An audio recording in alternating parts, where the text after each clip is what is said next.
What's up, everybody? My name is Dr. Joe Zundel, and I have a PhD in cancer biology.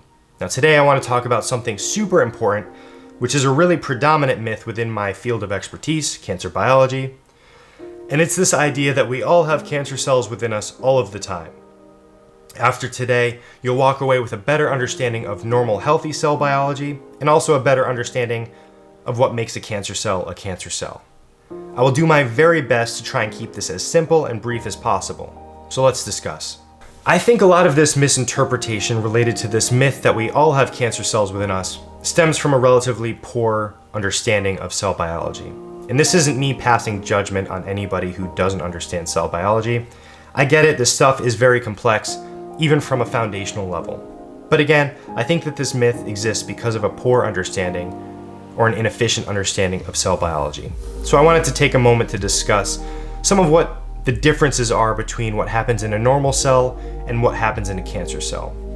As a cancer biologist, one of the first things we learn about is cell biology. And a really important thing about cell biology is learning about cell division. As cells divide, they need to make something called DNA, which is essentially something that carries all of our genetic information that makes us us, that we inherit from our parents. So as our cells divide, we need to make exact copies of this genetic information. And sometimes this process of DNA synthesis and replication comes with errors. And these errors are actually a really important part of life as they stimulate evolution.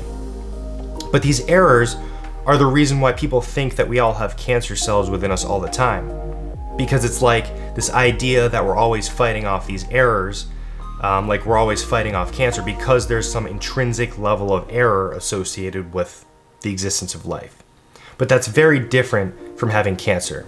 Let me explain this a little bit more. In a normal cell, as cells divide, there are a variety of different proteins and enzymes involved within the synthesis and replication of DNA.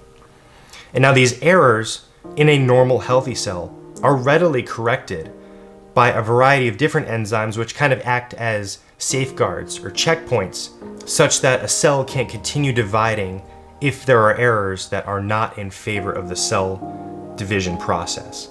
To put that simply, if there are errors in a normal healthy cell, if they cannot be corrected, then the cell will be committed to cell death.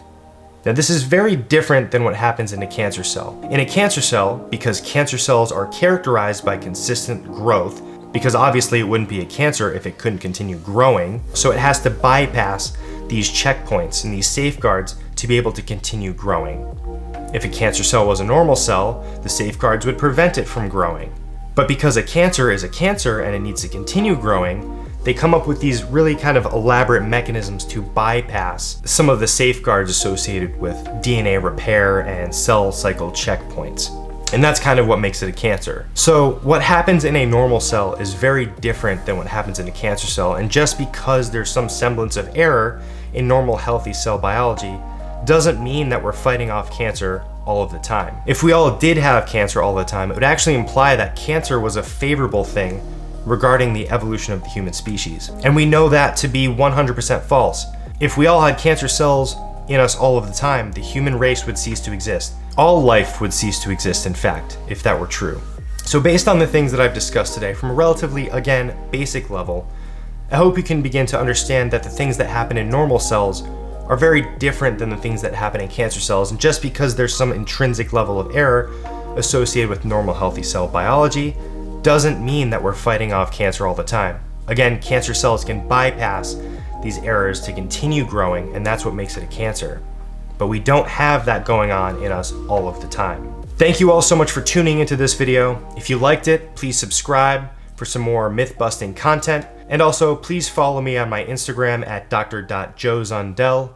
I hope you all have a great rest of your day, and I'll see you next time.